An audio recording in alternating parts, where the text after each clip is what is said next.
घ्या. मी सुरुवात करतोय. विश्वशांती दूत आणि जगातील प्रथम शास्त्रज्ञ तथागत गौतम बुद्ध ज्यांनी तथागताचा विज्ञान विश्वविचार 7 समुद्रापलीकडे नेला, त्यासाठी आपली मुलगी संघमित्रा आणि मुलगा महेंद्र यांनाही धम्मकार्य करण्यासाठी दानात दिलं. असे महान राजा, चक्रवर्ती राजा सम्राट अशोक आपलेच नव्हे तर या देशाचे उद्धार करते, आधुनिक भारताचे शिल्पकार, भारतीय राज्यघटनेचे शिल्पकार, भारतीय बौद्ध महासभेचे संस्थापकीय अध्यक्ष, महामानव बोधिसत्व परमपूज्य डॉक्टर बाबासाहेब आंबेडकर यांच्या विचारांना, प्रतिमांना वंदन करतोय. दी बुद्धिस्ट सोसायटी ऑफ इंडियाच्या राष्ट्रीय संरक्षिका डॉक्टर बाबासाहेब आंबेडकरांच्या स्पृशात धम्मधारिणी ममता सागर महाउपासिका मीराताई आंबेडकर यांच्या देशातील 35 राज्यात चाललेल्या धम्मकार्याला पंचायत प्रणाम करतोय. दी बुद्धिस्ट सोसायटी ऑफ इंडियाचे राष्ट्रीय सल्लागार तथा वंचित बहुजन आघाडीचे राष्ट्रीय अध्यक्ष, या देशातल्या शोषित आणि वंचितांच्या प्रश्नासाठी सतत धावणारे सदैव ॲडव्होकेट बाळासाहेब आंबेडकर, त्याचबरोबर भारतीय बौद्ध महासभेचे राष्ट्रीय कार्याध्यक्ष, समता सैनिक दलाचे राष्ट्रीय अध्यक्ष,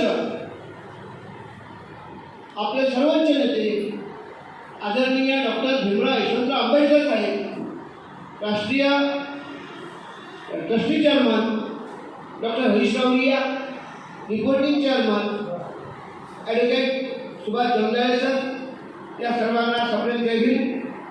आजच्या प्रसंगी उपस्थित त्या यवतमाळ पूर्व आणि यवतमाळ पश्चिम जिल्ह्याच्या संयुक्त सभेचे अध्यक्ष आणि यवतमाळ पश्चिम जिल्ह्याचे अध्यक्ष आदरणीय मोहन भोरे सर, या प्रसंगी उपस्थित अतिथी म्हणून उपस्थित प्राध्यापक डॉक्टर उत्तम शेंडे सर, जिल्हाध्यक्ष यवतमाळ पूर्व,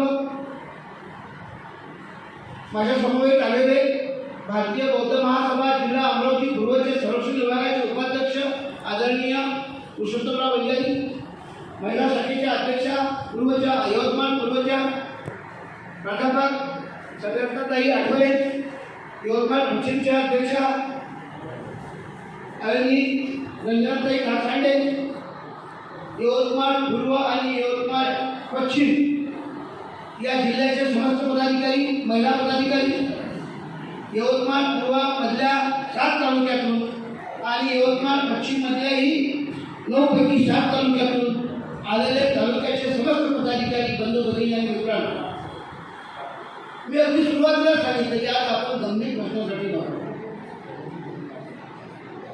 हा महत्वाकांक्षी उपक्रम आहे. हा डॉक्टर बाबासाहेब आंबेडकरांचे नातू डॉक्टर भीमराव यशवंतराव आंबेडकर साहेबांनी दिलेला कार्यक्रम आणि त्याची अंमलबजावणी जर आपण केली तर आपण कुठे जातो हे आपल्याला काही दिवसात दिसेल. आपल्याला पदवी मला तुम्हाला बोराडे साहेबांना राज्याचं अध्यक्षपद दिलं, हे जबरदस्ती केलेली नाही. आंबेडकर कुटुंबाला नाही, केंद्रीय कार्यकारिणी नाही, राज्य कार्यकारिणी नाही.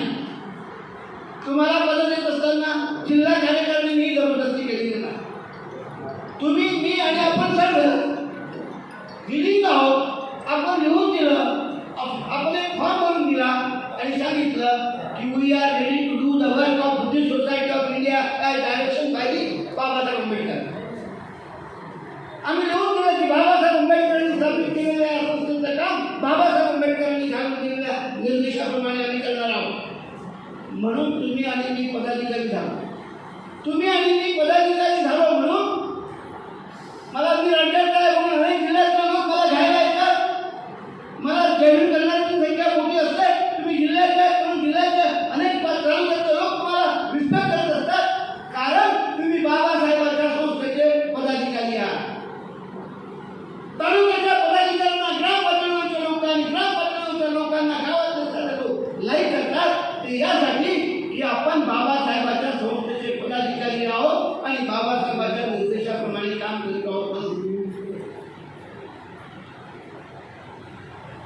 तुम्हाला काही बोलायचं का?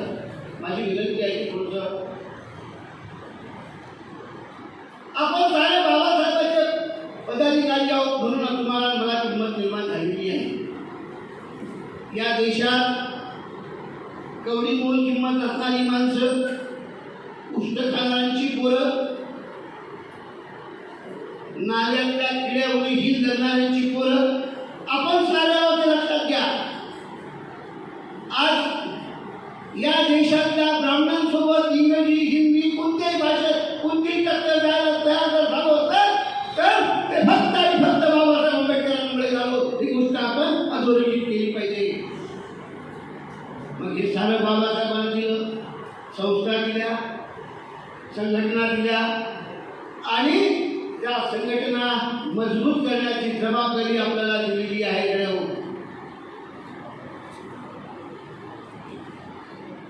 आम्ही बाबासाहेबांनी दिलेल्या संस्था आणि संघटना सोडून मनसेत जातो, शिवसेनेत जातो, काँग्रेसच्या म्हणतो आणि काँग्रेसच्या भारतीय बौद्ध महासभेचे पदाधिकारी शोधून दिसतो. कसं शक्य आहे? How it is possible? Not possible. It is totally impossible. भारतीय बौद्ध महासभेचा कोणताही पदाधिकारी कार्यकर्ता तो शोधून दिसतो जो बाबासाहेब आंबेडकरांनी सांगितलेल्या दिशा आणि निर्देशात वागत असतो.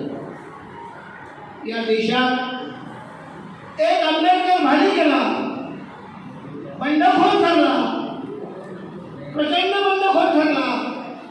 एक आंबेडकर देशाला भूल बोलला, तो देशाला पेरला नाही म्हणून दुसरा आंबेडकर निर्माण होऊ नये असा प्रयत्न.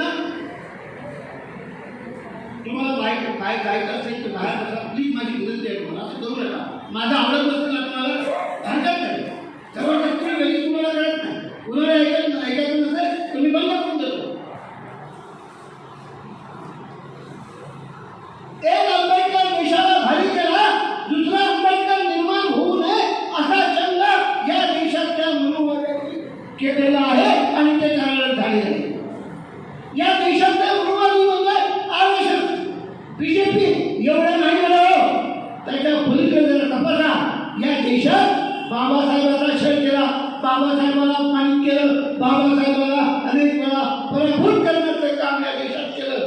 या देशातला गणेशाचा गवई 9 वर्ष शिकलेला माणूस खूप मोठा आहे, बाबासाहेबांपेक्षा मोठा आहे असं या देशात सांगितलं.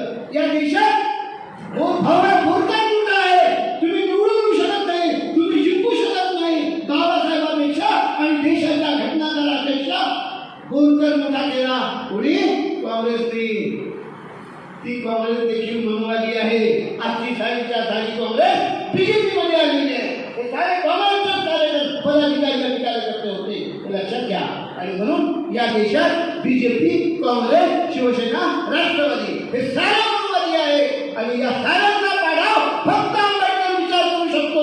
आंबेडकर विचाराची माणसं करू शकतात. ही गोष्ट अधोरेखित केली पाहिजे. तुम्हाला मला भारतीय बौद्ध महासभेचं काम करताना मी भारतीय बौद्ध महासभेचा जिल्ह्याचा अध्यक्ष, जिल्ह्याचा उपाध्यक्ष, महाराष्ट्राचा प्रमुख म्हणून मिळवतो आणि दुसरीकडे काँग्रेसचाही काम करतो असं चालणार नाही. बाबासाहेब आंबेडकरांची विचारधारा काँग्रेसच्या बातमीचे रस्त्यात कधी जात नाही. बाबासाहेब आंबेडकरांची विचारधारा कधी शिवसेना, राष्ट्रवादीच्या, बीजेपीच्या विचाराकडे कधी जात नाही, झुकत नाही. आणि मग त्याकडे आपण कसं काय झुकू शकतो? आणि मग तरीही बाबासाहेब आंबेडकरांचे अन्वय कसे काय होऊ शकतो? आणि कदाचित काँग्रेसकडे वळलो तर गांधी नेहरूंच्या विचाराचे ठरतो, बाबासाहेबांना नाही. अनेक लोक जेव्हा दावा करतात काँग्रेसमध्ये असतात, शिवसेनेमध्ये असतात, जातीनं बौद्ध आहे म्हणून तो बाबासाहेब आंबेडकरांचा ठरतो असं मुळीच नाही. लक्षात घ्या. इतर जातीचा, धर्माचा, पंथाचा माणूस देखील आज जरी तो बौद्ध नसेल तर बौद्ध विचारांना वागत असेल, विज्ञाननिष्ठ विचार करत असेल, विज्ञाननिष्ठ विचारानुसार आचरण करत असेल, अभ्यास करून आयएस होत असेल तर डायरेक्ट बौद्ध धर्माची दीक्षा घेतली असली तरी तो बुद्धाचा अन्वय होऊ शकतो, बाबासाहेब आंबेडकरांचा अन्वय होऊ शकतो. परंतु महान म्हणून जन्मला होता आणि बुद्ध म्हणून कसं तरी त्यांनी दीक्षा घेतली आणि आणि विचार सोडला तर तो आंबेडकरी विचाराचा होऊ शकत नाही. ही गोष्ट लक्षात घेतली पाहिजे. प्रस्ताविकामध्ये जे बोलला गेला तो मुद्दा मी म्हणतोय. प्रस्ताविकामध्ये प्राध्यापक संजय सरांनी सांगितले that is wrong, it is not correct. त्यांनी सांगितलं की भारतीय बौद्ध महासभेत काम करा, तुम्ही कुठेही काँग्रेसमध्ये असा. बिलकुल नाही. राज्यावर केंद्रावर हे कोणी ऐकायला तयार नाही. जर हे तिथपर्यंत आवाज केला तर असे लोक जे असतील त्यांना पदावरून हटवण्याची हे लक्षात घ्या. या ठिकाणी एक नवीन राष्ट्रीय विचार निर्माण करण्याची ताकद उभी करायची आहे. कोणाचे मुद्दावर व्हायचं नाही, कोणाचे मुद्दावर व्हायचं नाही. या ठिकाणची रणची सत्ता आम्हाला नको आहे. आम्हाला स्वाभिमानाची, विचाराची, आमचा विचार पुढे नेणाऱ्याची सत्ता निर्माण करायची आहे आणि ते करू शकतो आपण. पहिल्यांदा आत्मविश्वास महत्वाचा आहे. आम्ही का निवडून येतो का नाही, आम्ही निवडून येत नाही का मत कॉल असते त्याच्यासाठी जन्म लोक. अरे बाबासाहेबांनी आत्मविश्वासाला उभा केला, एक आंबेडकर भारी झाला. आता तर अनेक आहोत आपण, शेकडोनी लक्षावधीने कोट्यावधीने आहोत. फक्त तुमच्या माझ्यामध्ये प्रचंड विश्वास पाहिजे. तुम्हाला मला निश्चितपणे सांगता आलं पाहिजे की बाबासाहेबांची अभेद्य संघटना आम्ही उभी करू. बाबासाहेबांच्या विचाराची अभेद्य संघटना या ठिकाणी बाबासाहेबांनीच निर्माण केलेली आहे. ती तुमच्या भूती आणि माझ्या भूती कुणीही निर्माण केलेली नाही. ती आम्ही निर्माण करू आणि ती अभेद्य संघटना. बुद्धाच्या काळात देखील सारे बुद्धाचे समर्थक नव्हते हे तुम्ही वाचत असता. बाबासाहेबांच्या काळात गणेश हक्काची गवळी असतील, सुरणकर असतील, सरळ खापरले असतील, मधुकर वास्तिक असतील, शेकडोनी नावं गणेश हक्काची गवळी असतील. हे सगळे लोक बाबासाहेबांच्या विरोधात होते.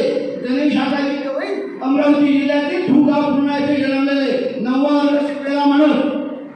तो बाबासाहेबांच्या काळात दलित चळवळ चालवत होता आणि दलित चळवळ चालवत असताना पुढे पंजाबराव देशमुख बाबासाहेबांसोबत आले.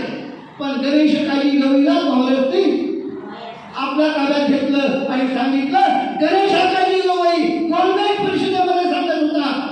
काय सांगत होता की बाबासाहेब आंबेडकर या देशातल्या अस्पृश्यांचे नेते नाही, या देशातील अस्पृश्यांचे नेते महात्मा गांधी आहे असं गणेश हक्काची गवळी सांगत होता. त्या गणेश हक्काची गवळीचे सोबती हे असत्य झाले आणि बाबासाहेबांना बोरकर नावाच्या अतिशय लहान माणसांनी पराभूत केलं आणि बाबासाहेबांना अपमानित केलं. काँग्रेसने ही गोष्ट आपण सतत लक्षात ठेवली पाहिजे, अधोरेखित केली पाहिजे. आणि जे जे लोक बाबासाहेबांच्या विचाराने वागतील घडवून, कारण तो PSP होता, तो म्हणतोय की मी चुकलोय, मी आता प्रायश्चित्त करतोय, माझी चूक झाली, मला भारतीय बौद्ध महासभेचं स्वरूप एवढं मोठं आहे माहीत नाही आणि आज मला ते माहीत झालं म्हणून मला भीमराव आंबेडकर साहेबांसोबत काम करायचं आहे.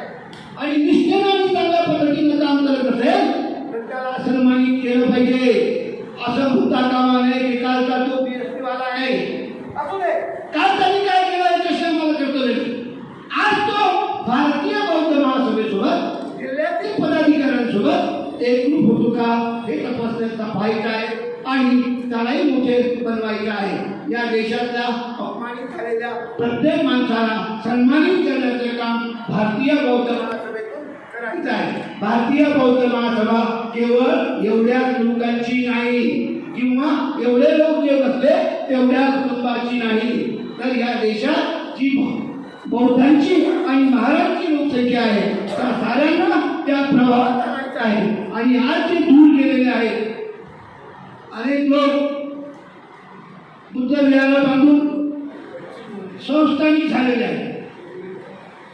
आपले बुद्ध विहार सोडून अनेक गावांमध्ये बुद्ध विहारांमध्ये बौद्धांच्या कार्यक्रमाला शिबिराला विहार उपलब्ध करून देत नाही.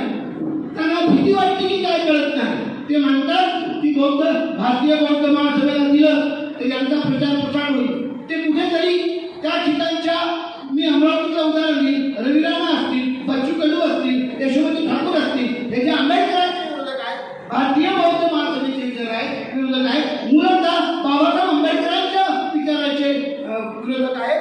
ते हा विचार वाढू नये म्हणून त्यांना त्या ठिकाणी जागा देत नाही असे इकडे आहेत. सर्व महाराष्ट्रभर तसे लोक आहेत. विहाराचं बांधली, प्रचंड भव्य विहार बांधली, कोणाच्या निधीतून आणली आणि त्याचा उपयोग समाजाच्या योग्य उत्थानासाठी होत नाही, बाबासाहेब आंबेडकरांचा खरा विचार साधण्यासाठी होत नाही. तर ज्यांनी ते दिलं, ज्या आमदारांनी दिलं, ज्या खासदारांनी दिलं, त्याची वारंवार तुमने गाण्यासाठी त्या विहाराचा उपयोग कार्यक्रम घेण्यासाठी केला जातो. ही गोष्ट लक्षात घ्या. आपल्याला भारतीय बौद्ध महासभेला करता येत नाही, पण तरी भीमराव आंबेडकर साहेबांनी आता सांगितलंय की गावात जाऊन वेगवेगळे मंडळ असतील, सामाजिक उपक्रम असतील, बाबासाहेबांनी बद्दल सांगत असतील तर साडेच्या बदमाश आहेत असं मला वाटत नाही. सारी माणसं जास्तीत जास्त माणसं चांगली आहे आणि कमीत कमी बदमाश आहे म्हणून ही पान हलतं, नाहीतर हे सगळं संपुष्टात येईल. सारे नालायक आणि बदमाश झाले तर म्हणून विश्वास ठेवावा लागेल ही मंडळी वेगवेगळ्या ठिकाणी जी भटकलेली आहे, भरकटलेली आहे, ती चुकलेली आहे. म्हणून त्यांना प्रभावकांना भारतीय बौद्ध महासभेकडे आणा, विहारांकडे जाऊन त्यांना भारतीय बौद्ध महासभेकडे आणा. विहार कमिटीतले सारे लोक आपले असतील असं नाही, त्यातले जे येतात त्या साऱ्यांना सोबत घ्या, सन्मानित करा. कधी कधी तर असंही सांगितलं, कधी कधी सांगितलंच आहे की एखादं विहार, एखादं मंडळ त्या गावात अनेक वर्ष काम करते, भारतीय बौद्ध महासभा तिथे नव्हती, मग ते असं म्हणतात, ते असं विचार करत नाही की सत्ता बाबासाहेबांनी स्थापित केली, ही मोठी संस्था आहे आणि म्हणून भारतीय बौद्ध महासभेच्या बॅनर खाली आपण आलो पाहिजे असं मानतात. ते असं मानतात की आम्ही 25 वर्ष हे मंडळ स्थापन करतो, त्यातून जयंती साजरी करतो, त्यातून बुद्ध जयंती साजरी करतो, बाबासाहेबांची जयंती साजरी करतो, विविध उपक्रम राबवतो आणि मोठ्या आपण तात्पुरती तळमळ स्वीकारायची आहे. त्यांना सांगायचं आहे की भारतीय बौद्ध महासभा आणि अमुक अमुक मंडळ यांच्या संयुक्त विद्यमाने बाबासाहेब आंबेडकरांची जयंती साजरी. ह्या माझ्या सूचना नाही, ह्या डॉक्टर भीमराव यशवंतराव आंबेडकर साहेबांच्या सूचना आहेत. लोक जे बाहेर आहेत ते भारतीय बौद्ध महासभेत आणण्याचं ते गमक आहे.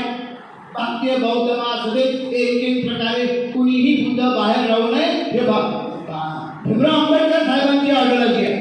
त्याप्रमाणे आता तुम्हाला मला काम करावं लागणार आहे, तुम्हाला मला काम करावं लागणार आहे. त्या दृष्टीने आपण काम करावं आणि भारतीय बौद्ध महासभा भक्कम करावी ही तुम्हाला माझी विनंती आहे. भारतीय बौद्ध महासभा भक्कम करावी अशी माझी विनंती आहे. या ठिकाणी प्रत्येक तालुक्यात 56 गावात भारतीय बौद्ध महासभेच्या शाखा स्थापन करण्याच्या स्वयंस्पष्ट निर्देश आहेत. BSI मिशन 24 ऑक्टोबर 2025 ला एक पत्र डॉक्टर भीमराव आंबेडकर साहेब आणि S.K. भंडारे साहेब यांच्या स्वाक्षरीनं निघालं. ते देशभर पसरवण्यात आलं. त्यानंतर केंद्रीय पातळीवरून ऑनलाईन सभा घेण्यात आल्या, राज्याच्या पदाधिकाऱ्यांना प्रत्यक्ष समक्ष बोलून सभा घेण्यात आल्या, जिल्ह्याच्या पदाधिकाऱ्यांच्या राज्यांनी सभा घेतल्या. ऑनलाईन भागत नाही म्हणून सूचना देण्यात आल्या की आता किमान विभागस्तरीय सभा बोलवा. मग तुम्हाला साऱ्यांना आम्ही अकोल्यात बोलावलं, महाराष्ट्रातल्या वेगवेगळ्या विभागात त्या सभा झाल्या. आम्ही BSI मिशन महाराष्ट्राची टीम आली, त्यांनी ती BSI मिशन 25 समजून सांगितली. तुम्ही सभेला आले, 120 किलोमीटर म्हणजे वणी टू अकोला जवळजवळ 250 किलोमीटरपेक्षा जास्त अंतर आहे. तिथं आलात तुम्ही, सकाळी 4 वाजता निघालात तुम्ही, रात्री 11 वाजता परत गेलात तुम्ही, पण अंमलबजावणी झाली का हा महत्वाचा मुद्दा आहे. त्यानंतर जिल्ह्याच्या मीटिंग घ्यायला सांगितल्या, परत ऑनलाईन सभा झाल्या. वारंवार सांगतात BSI मिशन 25 ची अंमलबजावणी करा. त्यामध्ये 25 पॉईंट आहे. त्यात वधूवर सूचक मंडळ आहे, डॉक्टर बाबासाहेब आंबेडकर सहायता व सल्ला केंद्र आहे, असे अनेक उपक्रम त्यात आहेत. त्याची अंमलबजावणी केली तर भारतीय बौद्ध महासभेसोबत समस्त बौद्ध जुळू शकतात. बदमाश सोडून, दलाल सोडून. जे दलाल बाबासाहेबांच्या काळात होते ते बाबासाहेबांचे विरोधकच राहिले, ते बौद्ध झाले, ते महाराज राहिले. गणेश आकाजी गवईचं कुटुंब बौद्ध झालं नाही. गणेश आकाजी गवई हिंदू महासभा, अखिल भारतीय स्तरावर हिंदू महासभेचा अध्यक्ष झाला. तो महाराजा तो झाला सर्व सापडे, मधुकर वाचले, सुरेशकर ही मंडळी बौद्ध झाली. बाबासाहेबांच्या काळात ही देखील मंडळी झालेली नाही. बाबासाहेबांची त्यांनी ऐकलं नाही. बोलकर बाबासाहेबांच्या विरोधात उभा राहिला. अशी दलाल मंडळी जी आहे या ठिकाणच्या मनुवाद्यांची दलाल, मग काँग्रेस, बीजेपी, शिवसेना, RSS, राष्ट्रवादी, मनसे हे इथे लढाई मुळात सवर्ण युद्धावर नाही. ते तुमच्या बाजूने कधी येणार नाही. मतं मिळवण्यासाठी तुम्हाला काही आमिष दाखवतात, तुमची चोचले पुरवतात, काहींना दारूचं मटण देतात, काहींना पैसे देतात आणि तुम्हाला गिळून देतात, तुम्हाला संपवण्याचा प्रयत्न करतात. गळवे देशाचे धोके लक्षात घ्या. हळूहळू संविधान संपुष्टात आणण्याची पद्धती कामकाज चाललेला आहे. आरक्षण बंद होत आहे. आरक्षण पहिल्यांदा पदोन्नतीचं आरक्षण थांबवलं, आता अभकड वर्गीकरण करून परत आरक्षण धोक्यात आणण्याचा प्रयत्न करतात आहे. तो विषय मोठा आहे, त्याच्यावरती मला फार बोलता येणार नाही. एकूणच आरक्षणावरती गदा येणार आहे. तुम्ही आणि मी इथे पांढरे तुकडे घालून बसलो, या शानदार विहारात बसलो. ही बाबासाहेब आंबेडकरांची कष्टाची कमाई आहे आणि त्याचे लाभार्थी आपण आहोत. आणि अशा लाभार्थ्यांनी आता सजग होण्याची गरज आहे. तुमच्या पुढच्या पिढ्यांना तुम्ही काय देणार आहात? तुम्ही जर तुमच्या पुढचं घर बांधलं, काहींची 2 मजली घर आहे, काहींच्या घरी 2 फोर व्हीलर देखील आहे. ते फोर व्हीलर किती दिवस टिकतील? ते घर किती दिवस टिकेल? तुमच्या नातू आणि बंधूचं काय? त्यासाठी भारतीय बौद्ध महासभा भक्कम करण्याची गरज आहे आणि त्यासाठी भीमराव आंबेडकर साहेब एकही दिवस घरी नाही, एकही दिवस घरी नाही, रोज बाहेर आहे. आणि महाराष्ट्राचं साहित्य नुसतं देशभर आहे. कधी राजस्थानात आहे, कधी कर्नाटकात आहे, कधी दिल्लीत आहे, कधी उत्तर प्रदेशात आहे. रोज बाहेर आहेत आंबेडकर. एक आंबेडकर देशाला खाली गेला, दुसरा आंबेडकर निर्माण होऊ नये म्हणून मनुवाद्यांनी चंग मांडला. आणि मात्र ऑक्टोबर 25 पासून आता 1 वर्ष पूर्ण होतोय, तरी आंबेडकरांचा ऐकत नाही. आंबेडकरांनी दिलेल्या कार्यक्रमाची गावागावात जाऊन अंमलबजावणी करत नाही. कसं काय आम्ही दुसरा आंबेडकर कुठे करू? पण हे लक्षात घ्या, तुम्हाला मला जसा मनुवाद्यांनी चंग मांडला तसा तुम्हाला मला चंग बांधावं लागेल की मनुवादाचं खरं या देशात आंबेडकरांचा विचार हा देश प्रगतीकडे नेऊ शकतो आणि तोच विचार शेवटपर्यंत आम्ही मिळवणार आहोत. आंबेडकरांनाच आम्ही या देशात पुढे करणार आहोत. आम्ही आंबेडकर निर्माणच करणार आहोत. याची प्रतिज्ञा तुम्हाला मला करावी लागणार आहे, करणार आहात. आणि त्यासाठी भारतीय बौद्ध महासभा 56 गावात न्यायची आहे. आता 56च का बा? बोराडे साहेबांनी पहिल्यांदा 50 सांगितलं होतं, नंतर ते भीमराव साहेबांना दाखवलं, भंडारे साहेबांना दाखवलं. हे आमची अशी योजना आहे. आमचे महाराष्ट्राचे पदाधिकारी, जिल्ह्याचे तालुक्याचे पदाधिकारी गावागावात जाऊन आम्ही किमान त्या गावातल्या 100-150 शाखा ज्या असतात, 80 गावापासून तर 150 गावं तालुक्यात असतात, त्या तालुक्यातल्या 56-50 गावांमध्ये आम्ही शाखा बांधणार आहोत. भंडारे साहेब म्हणाले, भीमराव साहेबांच्या समक्षच म्हणाले, ते म्हणाले 50चा आकडा टाकतो राऊंडअप, युनिक आकडा टाका, युनिक. मग त्यांनी 56 टाकलं. आता 56चं काय महत्व आहे? 56चं 2 अर्थांनी महत्व आहे. भीमा कोरेगावमध्ये 500 पेशव्यांनी 28,000, भीमा कोरेगावमध्ये 500 महाराजांनी 28,000 पेशवे कापले होते. म्हणजे एकाने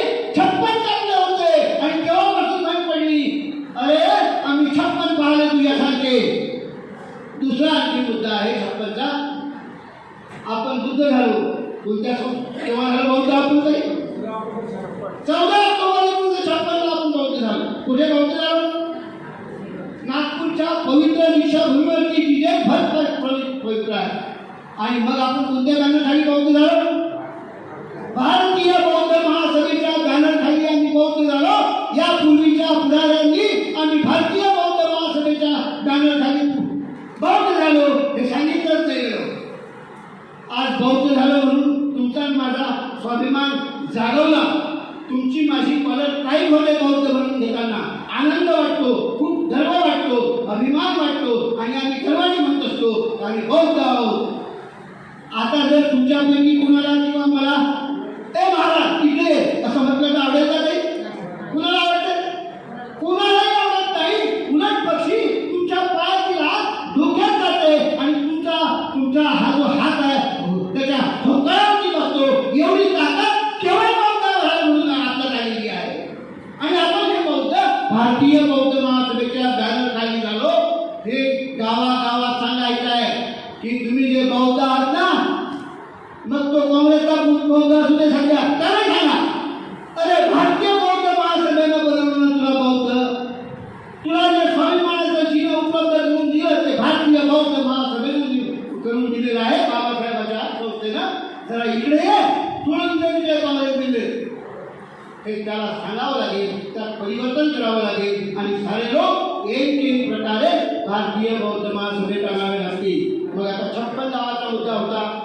तो 56 2018 14 ऑक्टोबर 1956 भारतीय बौद्ध महासभेच्या बॅनरखाली आपण बौद्ध झालो. धम्मदीक्षा घेतली बाबासाहेबांनी म्हणून ते 56 हा महत्वाचा आकडा आहे. आणि म्हणून खंडारे साहेबांनी असं सांगितलं की 50 गावाऐवजी 56 गावं युनिट टाका. आणि मग नंतर ते बदलवलं. सुरुवातीच्या काळात सगळ्या अध्यक्षांना माहिती आहे फक्त 50 गाव आले होते. ते बदलवलं आणि आता 56 गावात करायचं आहे तुम्हाला.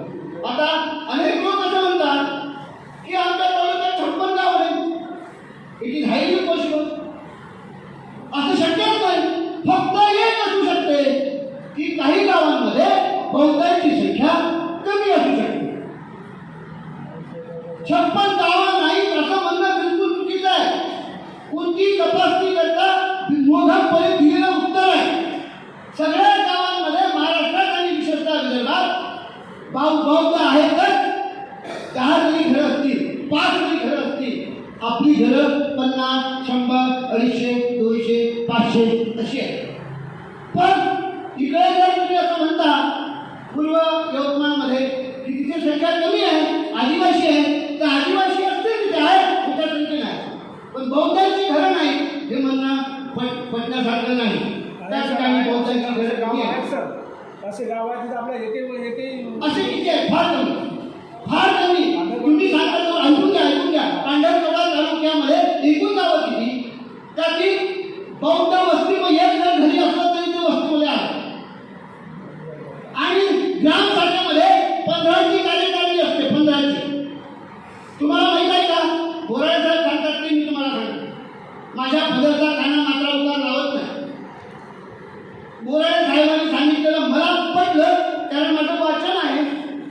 मी समजून घेतलं, मी तपासलं आणि मला ते पटलं. जे RSS आहे, RSSनी राजकीय पक्ष BJP ला खतपाणी दिलं. RSS हा पंजीकृत नाही. आणि असं असताना ती संस्था 1925 मध्ये स्थापन झाली. आज त्या RSSनी BJP म्हणजेच RSSच आहे पूर्णतः. त्या RSSनी या देशाची सत्ता गिळंकृत केलेली आहे. केंद्राची सत्ता त्यांच्याजवळ आहे. देशातल्या बहुतांश राज्याची संस्था त्यांच्याजवळ आहे. अशा RSSची संस्था 1925 मध्ये झाली आणि बाबासाहेबांनी 1927 मध्ये समता सैनिक स्थापन केलं. जरा तुलनात्मक अध्यायाच्या ते कुठे आहे आणि आपण कुठे आहोत? ते असं नाही म्हणत की 3.5% फक्त 2-4 गावात आहे, शहरातच आहे. 3.5% कोण? जानवर, ब्राह्मण. किती संख्या आहे त्यांची? 3.5%. ते असं म्हणतात का ब्राह्मण फक्त या शहरात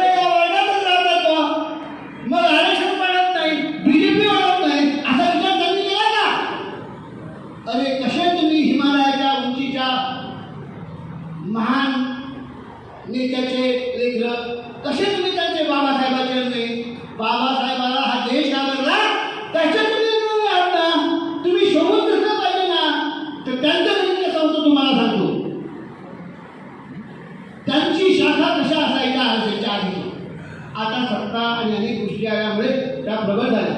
काँग्रेसच्या काळात काँग्रेसला खतपाणी घालण्याचं काम आरएसएसनीच केलं. नेहरूच्या समर्थक आरएसएस कालच होते. हे जरा इतिहासात आम्ही सांगतो म्हणून नाही आणि मला मग सांगा की साहेब चुकीचं बोलला तुम्ही किंवा पत्र पाठवा की तुम्ही चुकीचं सांगता. ते हे सगळं आरएसएसमध्ये होते. ते किती होते?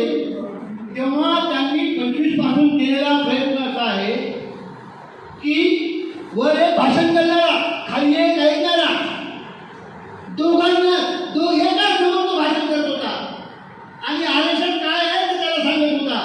बाकीच्या घरातून काही ऐकत होते ते वेगळे.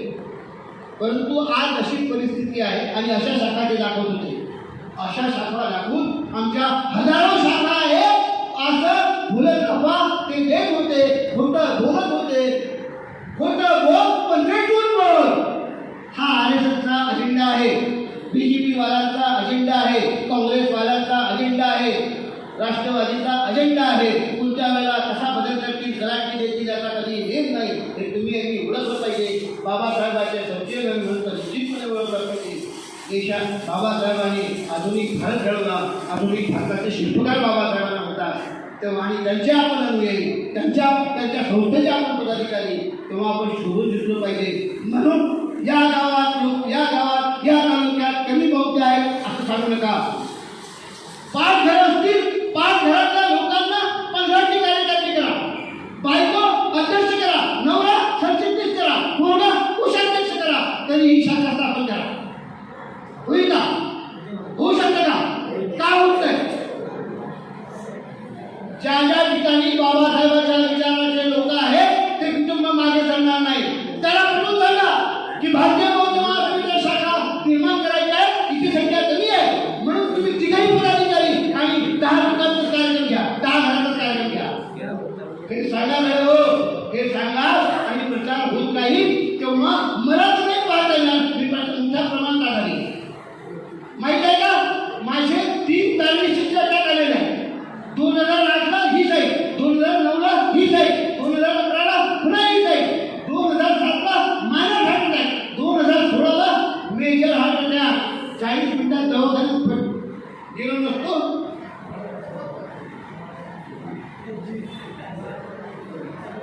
एवढी सारी स्थिती आहे.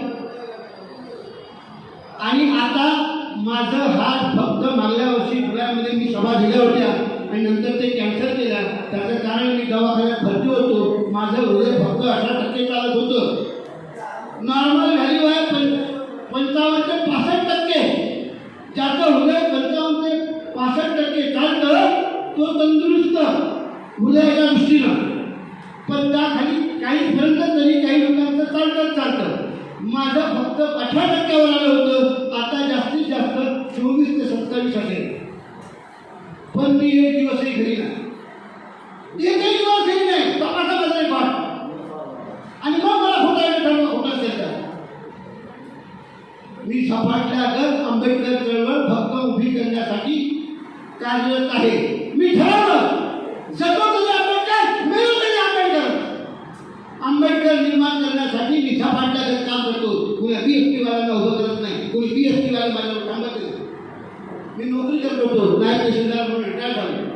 PhD वाले गावात यायचे, मग त्या कार्यकर्त्यांकडे जायचे. ते म्हणायचे की नाही विजय गोपाळ चांगला कार्यकर्ता आहे, त्यांच्याकडे जा. ते म्हणणे त्याच्याकडे आपण नंतर आधीच माहिती होतं विजय गोपाळ जमत नाही.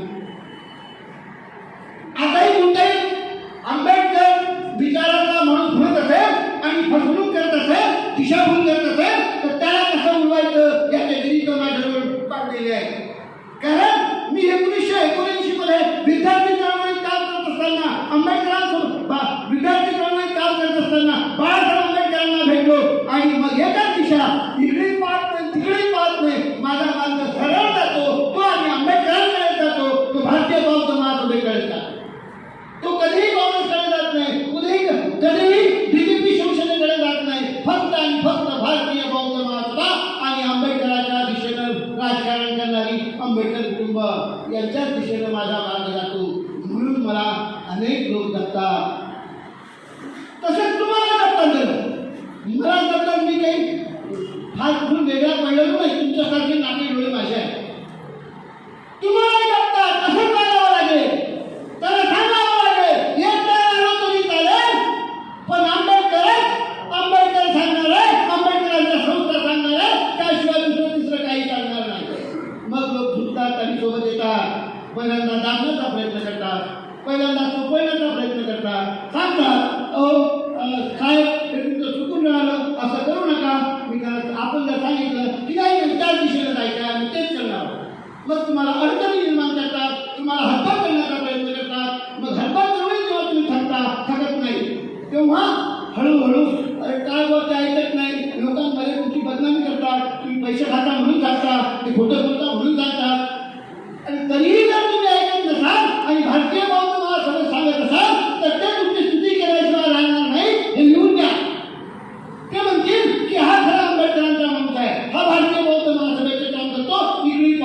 हे सगळ्यांच्या बाबतीत घडतं. मला माहीत आहे की मी ग्रामपंचायतचे सदस्य होणार नाही, माझी बायको ग्रामपंचायतची सदस्य होऊ देणार नाही, माझा भाऊ ग्रामपंचायतचा सदस्य होऊ देणार नाही, बाकी आमदारची खासदारची दुर्गय माझी योग्यता आहे मोठी, एज्युकेशन भरपूर आहे, पण त्याच्याकडे मी जाणार नाही. मला बाबासाहेबांनी भरपूर दिलं, आता याच्यापेक्षा काय द्यावं बाबासाहेबांनी. मी जेव्हा रस्त्याने चालतो तेव्हा इथला काँग्रेसचा माणूस मी जेव्हा पुढे गेलो मी सोडून देऊ काय समजतो, हे काय असं काय म्हणतो तो. मी काही काँग्रेसचा कार्यकर्ता आहे, माझ्याकडे काही घरसंपत्ती आहे, मी काही राजकारण करतो, पण त्याला भीती आहे की या माणसाची सहानुभूती कधी मिळवली पाहिजे, किमान चांगलं काम करतो म्हणून सहानुभूती असली पाहिजे, म्हणून तो म्हणतो साहेब पुढे चालतो. असं तुमच्याही बाबतीत घडतं. आणि त्याही पलीकडे जाऊन सांगेल की माझ्या कुटुंबात कोणीही निवडणुकीचं कॅन्डिडेट नाही, माझा मुलगा नाही, सून नाही, बायको नाही, भाऊ नाही, मी स्वतः तर नाहीच नाही, माझ्या गौऱ्या पिंडावर गेला 68 वर्ष झाले, 22 गोळ्या खातो, 3 वेळा इन्शुलिन घेतो. तुमच्यासमोर जेव्हा आलो होते तेव्हा इन्शुलिन घेऊन आलेलो आहे आणि नंतर जेवण केलं. सकाळ दुपार आणि रात्री 3 वेळा इन्शुलिन, 22 गोळ्या, किडनी खराब आहे, 18% फुलं, 24% उदय चालतं, मागच्या वर्षी 18 चालत होतं, आता 24% चालतं. मृत्यू येणार आहे, परंतु मृत्यूवरची माणसं वाढवायची आहेत, म्हणून मी गावोगावात फिरतो, जिल्ह्यात फिरतो आणि हे सांगत फिरतो. माझा विश्वास आहे की राज्यमंत्र्यांची फेरयात्रा निघणार नाही, एवढी मोठी माझी फेरयात्रा निघेल. त्यासाठी मी भारतीय बौद्ध महासभा आणि बाबासाहेबांचा विचार सांगत फुटलेला आहे, झपाटण्याचा सगळी फुटलेला आहे, मनाची देखील नाही. तुम्ही तेच करावं, तुम्ही तेच करा, तुमच्या पोराला त्याचे परिणाम दिसतील, नातवाला तुमचे परिणाम दिसतील. फक्त मी तुम्हाला एक उदाहरण सांगायचा की माझा नातू 4 वर्षाचा आहे, तोपर्यंत तो मोठा होईपर्यंत मी जगत नाही, त्याच्यामुळे तो राजकारणात आंबेडकरांच्या चळवळीचे फायदे घेईल किंवा काय हे मला आज सांगता येत नाही. बाकी काय तुम्ही सांगून टाकलं.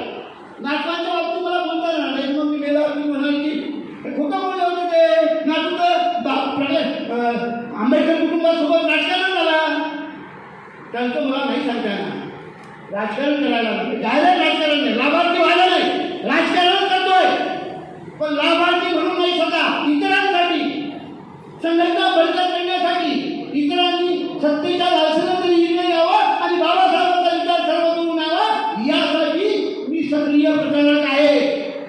मग तो भारतीय बौद्ध महासभेचा पदाधिकारी म्हणून तर आहे, पण निवडणुकीच्या वेळेला भीमराव आंबेडकर साहेब जे सांगतील त्याप्रमाणे त्या मतदारसंघात जाऊन ताकदीनं त्याला प्रचार करत असतो, त्याचा प्रचार काही, पण स्वतःसाठी नाही, चळवळ उभी करण्यासाठी, या समाजाचं उत्थान करण्यासाठी, या समाजाला धोके आहे, उद्याच्या संविधान बदलण्याचे धोके आहे, आरक्षणाचे धोके आहे, हे सगळे थांबवण्यासाठी त्या दिशेने काम करतोय. असं आपल्याला करायचं आहे. आपला मुख्य मुद्दा आहे 56 गावात आपल्याला भारतीय बौद्ध महासभा उभी करायची आहे. त्यासाठी राज्य शाखेने जिल्ह्यावरती निरीक्षक दिलेले आहे. स्वतः बोराळे साहेब अकोला आणि वाशिम जिल्ह्याचे निरीक्षक आहेत. महाराष्ट्रातल्या 31 पदाधिकाऱ्यांना सगळे जिल्हे वाटप करून दिलेले आहे.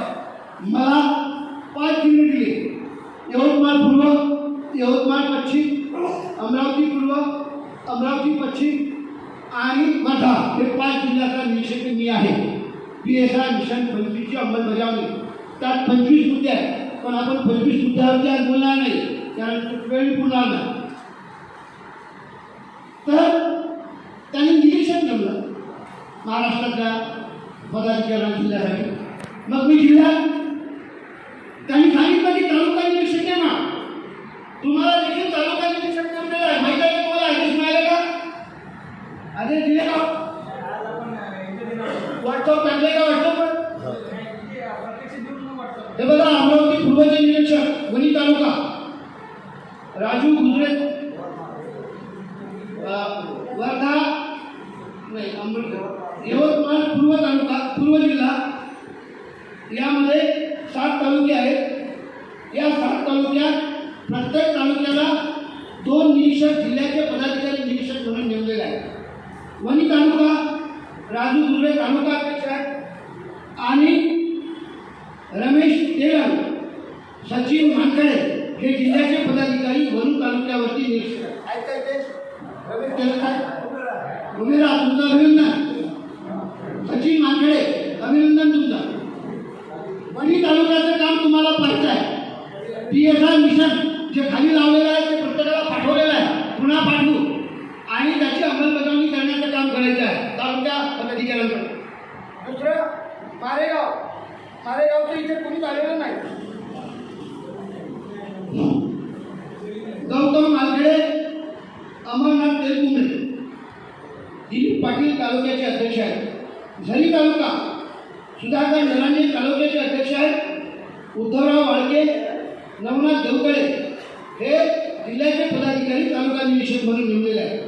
पांढरकवडा प्राध्यापक अण्णा मुंचर, परमेश्वर भारणे, मधुकर सातपुडके हे जिल्ह्याचे पदाधिकारी तालुका निरीक्षक आहेत.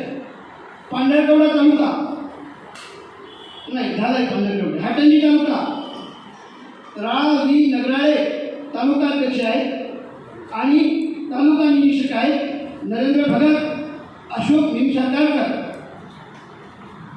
कळंब तालुका जयकुमार नारायण बुरबळे हे तालुक्याचे अध्यक्ष आहेत. जयकुमार भोरे आणि अहिंसा भगत हे तिथले निरीक्षक आहेत.